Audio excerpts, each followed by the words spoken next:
Hello and welcome to the latest episode of Weekend Winners in association with BetVictor as we preview all-weather championships finals day at Newcastle. All races, of course, live on Sky Sports Racing. And I'm previewing these races alongside Declan Ricks and Sam Boswell, two informed men as well. Sam, I've got to start with you. Mr. Professor, 33 to 1 Longshot goes in. Yeah, it's been a while since we've had a long shot go in, and I thought at least we've got one at a price now. Puts us back in front, I imagine, for the year on the long shots. But yeah, it was.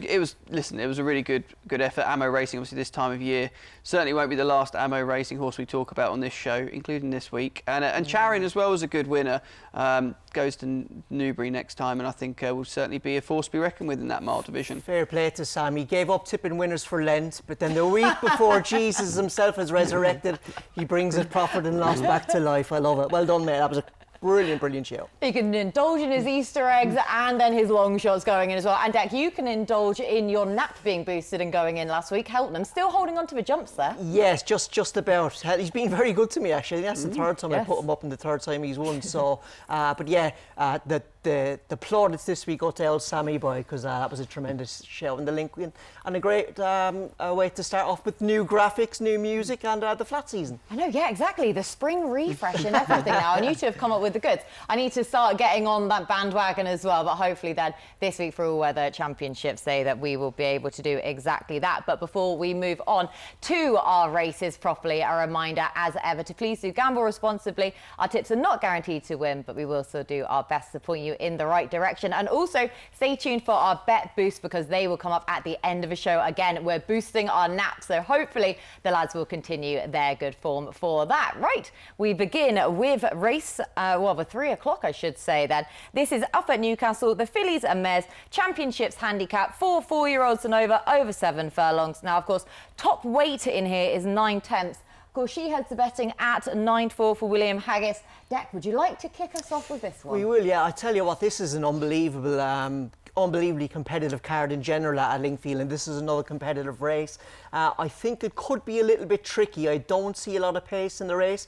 I think Shades of Summer will probably go forward, and along with Justice Spark. Justice Spark could be the key pace horse in the race, but she's stepping back up to 7 furlongs. So this could get a little bit messy. Look, I think 9/10 is going to take an awful lot of beating at the weights and measures, especially with Jack Enright claiming £7.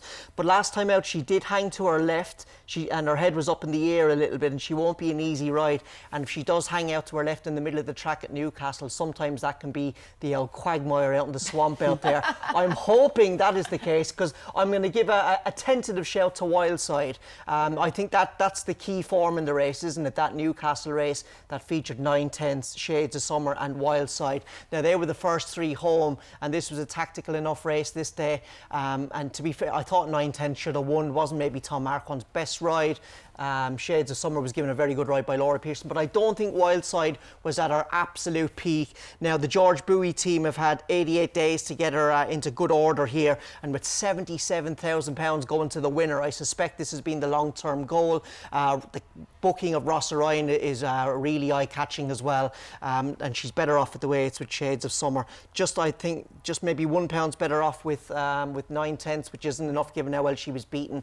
But she's a much bigger price, and she represents a top stable. Yeah, definitely does that, and getting that nice price about her as well, it looks like. So, Sam, Deck's looking away from the head of the market. Where were you looking? No, I'm hurtling right back to the head of the market at 9/10. Dreadful. I might have had a long shot winner last week, but dreadfully unoriginal here. But I do take Deck's point about the horse probably wanting a bit of cover. Obviously, was in rear last time out as well, and providing she gets that, I did think with the young lad taking 7 off, I kind of just felt it was the best horse in the race for me. Obviously, we have had this recent change to the fact that the majority of the races are handicaps, which does make it really fiercely competitive. I will add that health warning. But this horse has thrived on the all-weather this season. 2 seconds and 2 wins. I think as well, one of the defeats coming at Dear My Friend, who I'm going to nap later on the card. So, if I like that horse, I kind of have to like 9/10 really. Yeah. And I did think it was curious that after the win last time out, this race wasn't actually given a mention. It was actually a race, a bit of a break, and then Glorious Goodwood. But I think this horse has got more than enough to be very competitive here, and it really should be at 9-4. It's a pretty obvious statement to make. I don't like it when pundits do that, so I'll pull myself up on it. But for me, I just felt the team as well, just to mention, small sample for William Haggas at the moment, but they've been going reasonably well, hitting around a 30% strike rate, which is what you'd probably expect for one of those bigger yards. But yeah, a tentative play on the favourite. Yeah, and as you say, it is ridiculously competitive then in this handicap format. But again, I am with 9/10, where I looked at this race to start with and I saw the prices and I wanted to side with Shades of Summer to uphold that form with 9/10 from New Year's Day. But of course, upon further analysis and assessment, when you go into the fact that 9/10 was giving Shades of Summer £20 in that for that 3/4 of a length defeat, and she also conceded first run to Shades of Summer as well in that.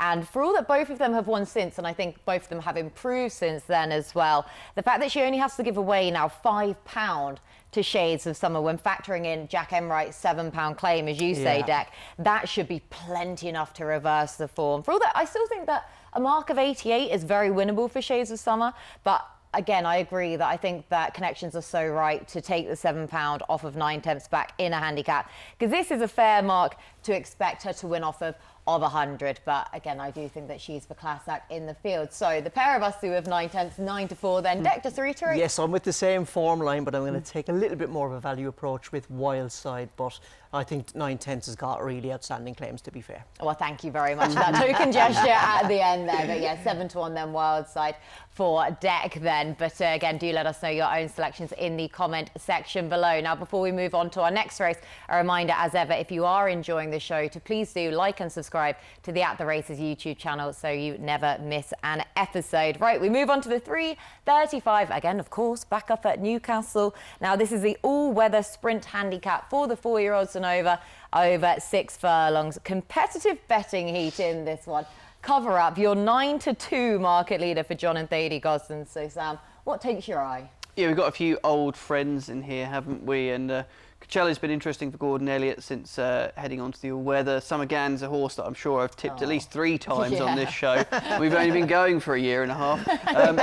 But I actually ended up with 5,000 to 1. Sadly, we're not getting 5,000 to 1. The horse obviously named after Leicester's famous Premier League win for King Power.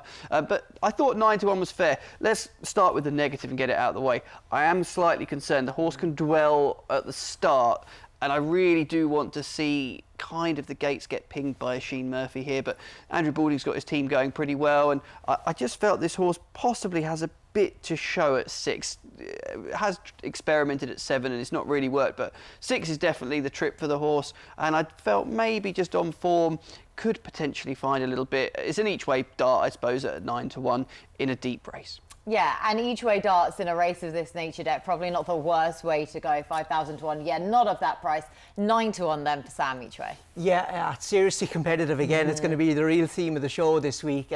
Just in terms of pace, I didn't see a whole lot of pace in the race. I think Bergerac drawn in 1 could be the key horse in here. There are a couple of horses who like to track the leaders that might go forward, but I was just if the track is riding fair, I think the place could be low to middle, could be ideally drawn. I'm wondering if those horses that are drawn high won't get the ideal pace set up over this kind of trip. That's how it looks on pace, but look, we don't know how the track is going to ride at Newcastle, so hopefully by the time this race is run, we'll have a much fairer crack at the race.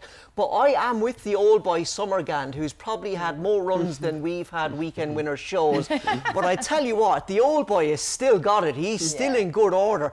This was a cracking run at Linkfield. He was drawn wide this day. There wasn't a whole lot of pace in the race, but boy, did he travel through the race like he was in good order. I just don't get the price here, really. He was just behind Chipstead, who had a much better run through, and he was just ahead of Batal Dubai. But Batal Dubai, I think, is third favourite. But you can get 12 or 14 to 1 about Summergand. The David O'Mara team are in great order. He's clearly still in good terms with himself, the horse.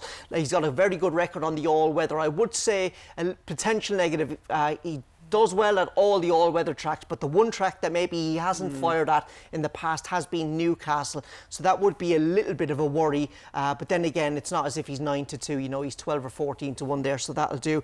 The other thing I'd like to mention as well, Daniel Tudhope is not riding him, obviously stable jockey in the race. He's riding another one in the race, but with Summergan carrying 8 stone 12, that would definitely be to the lower end of Tudhope's of his weight range. So it could be a case that, you know, Summergan, although the stable jockey isn't riding the horse, that he is the stable number 1. I'm hoping that's the case. Yeah, let's say maybe don't draw too many negative conclusions then from that. And as you say, Summergan, I feel like he's another mascot. We need like some little plush toys of a few of these horses along here, and Summergan is 100% one of those. I mean, I'm not tipping him, but I would be over the moon to see him going in at 12-1 there. But again, not sentiment clouding my judgment. Well, hopefully not anyway, because about 20-1 about Soul Ray. He's in the bar, as I am most of the time, but Soul Ray, though, for me, is going to have to be the one here. Very open handicap.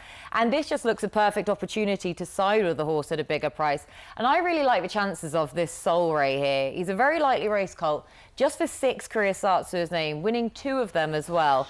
Both of those successes coming on the all-weather, where he's 2 from 4, once in a novice, and then on his second handicap start thereafter, both of which then came over this course and distance also. But on that handicap success that we were just seeing in shot there, he was a really good winner of that, clearly. And he was taking on more experienced rivals in that race as well. So it made sense that he should be well supported to defy the £7 rise. But he was making his return from a 73-day absence in that. Challenged on the far side of the group, wasn't the place to be as it transpired. So off the same mark, 20-1. He's been readily dismissed in the market when he's running off the same mark and with the market support that came for him last time out in that Class 3 contest. So it's not that much of a step up then for him that he's going to have to take. So yeah, I'll go Soul Ray each way, Sam. 5,000. I'm glad Dec's done the draw homework as well for me, because if he's right, I'm in 3, so I'm absolutely laughing, Dec, providing we don't blow the start. Yes, and Summergan is in 6, so hopefully that'll be a nice held toe into the race. And all those horses drawn on the rail, no chance. I'm in 15, thanks so much. Nicely teed up then for dear old Soul Ray. We didn't even prepare that, Kate, to stitch you exactly. up there. That was it. Stitched me up without even realising. Right, 3 different selections then for the 3 of us in the sprint handicap. Again, then do let us know your own selections in the comments section below. As we move on to the jewel in the crown of all-weather finals day. This is the all-weather Easter Classic middle distance handicap for 4-year-olds and over 10 furlongs. This comes up at 4.10. So, Dec, this is the one that we're all really wanting to find the winner of. Oh, so grand. 16-5 market leader there. A price you love. Yes, yeah, I do, yeah. It reminds me of all those odds that you used to see in the bookies when Turfontaine and all these races in South Africa were being run. But look, another hugely competitive race, but another race I don't see an awful lot of pace in here. I don't think I want to be on an out-and-out hold-up horse, and that's why I kind of like Penzance. I nearly said Prince of Penzance there. That's why I like Penzance. This horse is a horse he's blessed with brilliant gate speed and good early pace as well, and I just think he'll put himself into a good early position, and then if Alistair Rawlinson can get him into a good rhythm, I think he's going to be in the best place possible to attack off here. What I do really love about this horse as well is he's got some attitude. Yeah. He really does gallop, he really does stretch. You can see his head here quite low. Probably I think Connection would like it to even be a little bit lower given they've got a sheepskin noseband on him, but don't that's not a negative at all. This guy is a really tough and hardy horse. I just think the race sets up really well for him. Now, we did win again last time out at Lingfield, and it just looked again like he was better. It was the sharpest he'd ever travelled. It looks like the penny's really dropping, and I thought it was another step up. He's really progressive. He comes from a top kind of all-weather team, a top team in general, to be fair to Mick Appleby. And yeah, I just think the race is going to set up really nice for him. He's going to be... It's tough sometimes at Newcastle because it's a long straight and sometimes you're into a headwind there and it's a tough straight, but this horse is tough in his game, and I think tactically he's going to be in the perfect position. Yeah, 4-1 then second in about him, and I'm going to join you on this one, not just because of my Cornish connection and the wonderful place that is Penzance, nor the former Triumph Hurdle winner either of the same name, but yeah, Penzance for me as well. Just a horse that I've been following with so much interest over the winter on the all-weather as well, and he's really been on a roll, as you say, Dec, after taking off since being gelded, picked up by the horse watchers, moved to Mick Appleby's yard. Of course, some notable owners in that syndicate as well. So I was really pleased to hear in the week Lydia Hislop giving such a glowing report of expectations of him come Friday. So, of course, best of luck then to Lydia and all of his connections as well. But I also agree with what Lydia said, the fact that she feels that Newcastle suits him a lot better than Lingfield would have done last time out also. So back over this course and distance, and I think that he still has more to offer despite the £6 rise. Right, Penzance for the Cornish fans here. Sam, you joining us? No, I'm heading to Ireland. And I'm going to re-pull on my Ammo Racing Ultra outfit and go with Elegant Man. Incredibly, I suppose, unexposed in the context of some of the others in here with just the 3 starts to date. The Dundalk maiden win over 1 mile 2. If you have a little look through that form, I think it's something like the 3rd, the 4th, the 5th. All went on to win maidens next time out in decent style, I think it's fair to say. Then headed over to Kempton for a listed contest where I just beaten by a better horse on the day, who's since gone out to Doha and won for the Godolphin boys. So no shame in that. That was over 1 mile 4 and comes back in trip today. Dundalk last time out again was over a similar trip and well and truly hosed up. And that was a small runner race. And I kind of just felt to myself that this horse has got more to give. Drawn wide, which is a bit of a concern when you're out in stall 14, but having run really well, I should say, over further, I'm not too worried about the petrol factor and has been held up in the past. So that was kind of my angle in for the Elegant Man at 13 to 2. He's an interesting horse, this fella. Did you catch who his sire was? Yes. Good old Arrogate. I don't think there's too many of those around, and I'm not sure. I should have gone back and checked. But quite pricey, I imagine, at the sales deck, about 420,000. Well, probably now because he died quite early, didn't he, in his stallion career? But yeah, I don't think there's been too many in this part of the world. So yeah, he's an interesting horse just on pedigree alone. Yeah, exactly. And we know he travels over okay, having run so well at Kempton. That side of it's not a concern for me. Right, full purple outfit for you next week if this goes well. We're going to have to get Kate's skirt you should be wearing. Yeah, wow, there you go. You're always welcome. The weekend. You're always welcome to a lend, no matter what. Yeah, but interesting, they're hooking, of course, in here for the Griezmann camp as well. So we've got loads of different interests in here. Football perspective, racing perspective as well. Irish raiders, French raiders. Yeah, exactly. It is a proper Easter classic, isn't it? So really looking forward to this. But we're both with Penzance and Sam. It's Elegant Man for me. Oh, OK then. So a little bit more agreement then in the Easter Classic. Again, do let us know who you fancy in the comment sections below as we move on to our final race in this section. Now, this is the 440. This is the All-Weather Championships mile handicap for 4-year-olds and over. Funnily enough, over a mile in this one. Now, dear my friend, tops the weights and the betting. So, Sam, are we backing the class horse here to prevail? I am backing the class horse here. And, yeah, crikey, being a handicap obviously means going to have to really show yet again why, since going on to the artificial surface, this horse has really been sort of turned inside out by Charlie Johnson. 3 in a row since being gelded. There's just a lot to like. I thought the win last time out at Lingfield certainly showed there's more in the tank. That came off a mark of, I think, 107. And I just really can't get away from the fact that I think 4 in a row is not inconceivable. I know it's a big achievement, especially in such a competitive field as this one, but there's so much to like, and I think fairly versatile in racing style, which helps as well. So if he gets a little bit caught out, I'm not too worried. And yeah, I just kind of felt, why try and be too clever? Sometimes in these races, the best horse can carry top weight and win. I guess my only concern for him, now running off a mark of 113 in here, for the last 20 years, only 26 horses have won off a mark of 110 or higher. Of course, it's not quite in the realms of true Shan in the Northumberland Plate, admittedly, this. How many have tried it though, Kate? Oh, OK, don't there hit you that go. back at me. There we go. This is the trouble with these stats don't and hit the trends. stats back at me then, for that. I was quite chuffed with my initial one. So it is, like I say, it's not quite true Shan-esque of 120, but it's still going to ask quite a lot, though, off that mark of 113. That was my concern, Deck. Not to pour cold water on it, but... No, absolutely. Well, he's going to be some horse if he wins off that mark, but he's been in great order. He likes the track. He's very straightforward. Comes from a good team as well. Joe Fanning, will have him positioned in the right place. I think El Sammy Boy's got the right form line, but I'm hoping he's got the wrong horse, because I'm with Symbol of Light. These two boys clashed at Newcastle over this course and distance on January 1st, weren't they? I think I was still in bed, probably nursing a hangover when this race was being run. But the two of them didn't have the best of trips through. And dear my friend absolutely bolted up, to be fair, in the end. He did really well to pick up. But Symbol of Light, for a 2-length beating, he meets him on £15 better terms. Now, Dear My Friend has obviously gone up in the handicap since. He's won twice, and Symbol of Light has only run once, where he was beaten at Kempton.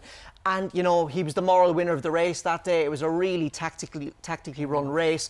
The winner got loose on the lead, on the rail the whole way. Tom Marquand was one off the rail.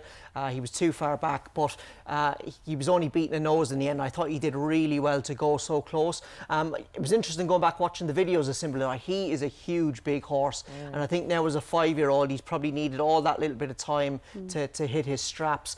And I just think the stiffer nature as well of Newcastle will suit him better to Kempton last time out. The Camacho team had a brilliant season last season, and I hope they can continue it here. So yeah, I think he will go well. I'm hoping that's the right form line, because if it isn't, I think the whole show's in trouble, because you're also in the same race, aren't you? Yeah, that was nicely teed up actually on the BT, wasn't it? Because I was the third horse that was flagged up in that fantastic fox. So yeah, hopefully we've all got the right form line here, but hopefully then for results to be reversed. It is. Yeah, there you go. Just chance them to do exactly what they did in that previous race then. But I think when you've just seen in the video clip there, that fantastic fox, he's come down the centre of the track, had to go a lone path then as well, challenged on the wrong part of a track, how it transpired, but there's nothing really he could do about that at the time anyway. So I think he'd be marked up for a number of reasons then in that race, and I just hope that he's really now found his best form as well, because he has won 3 of his last 5, including once over this course and distance in November.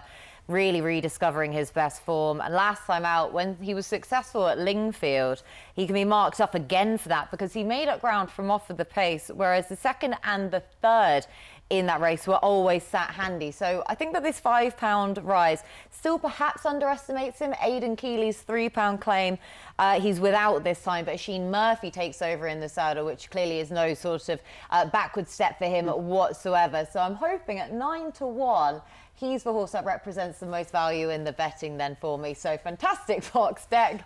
Symbol of Light for me, please. And Sam. Dear My Friend to be the story on All Weather Championships. They make it a perfect 3 out of 3 at the track. You should be a journalist, really, writing these headlines themselves, aren't they? Then it would be some story if he manages to defy that mark then.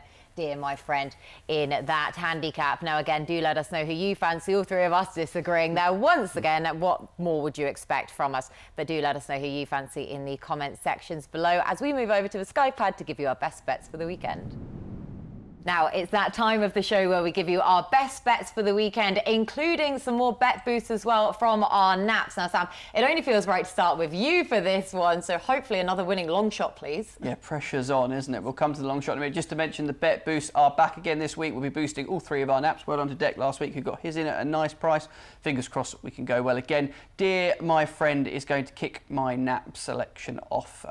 Really like his chances. I appreciate he's got to improve again. Something we didn't mention, I don't think, was just how well he won at Lingfield on his last start. I think there's more to come. We were looking at that form line at Newcastle, where you guys like the others in there in behind, but I really think Charlie Johnson's horse can go very, very well. If I like Dear My Friend, I have to like 9/10. She's got an absolutely fantastic chance for me in the 3 o'clock.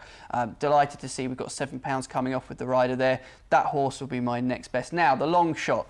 Can I try and make lightning strike twice? Well, it's not quite as big this week, but we've got some similar themes. We've got an ammo racing horse at a big price. The opener at Newcastle looks, a pretty hard one to call, but I thought Manhattan Dreamer just potentially had a bit more that she could pull out in comparison to others. I think there could be more to come. She's definitely improved from 2 to 3, breaking her maiden, but she needs to show more. But I just thought there was a little bit of substance to the form winning last time out that suggested that 16-1 could just be a price that I think will at least shorten, if not place it an each way go.